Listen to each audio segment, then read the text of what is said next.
కాంగ్రెస్ వాళ్ళు ఇచ్చిన 70 ఇండ్లు వద్దు, డబల్ బెడ్రూమ్ ఇండ్లు ముద్దన్నాడు.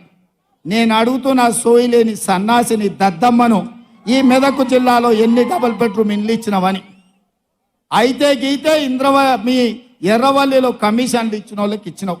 నిన్నగాక మన ఎర్రవల్లి ఫామ్ హౌస్ ముందల నీ ఈపులు పక్కున వలుగుతాయి బిడ్డ, మాకు ఇండ్లు ఇస్తామన్నావు, ఎందుకు ఇవ్వలేదని మొన్ననే చాలా మంది పోయి ఫామ్ హౌస్ ముందల గేటు ముందల కేసీఆర్ ఈపులు విమానం మొత్తం అవుతాయని అక్కడికే పోయారు.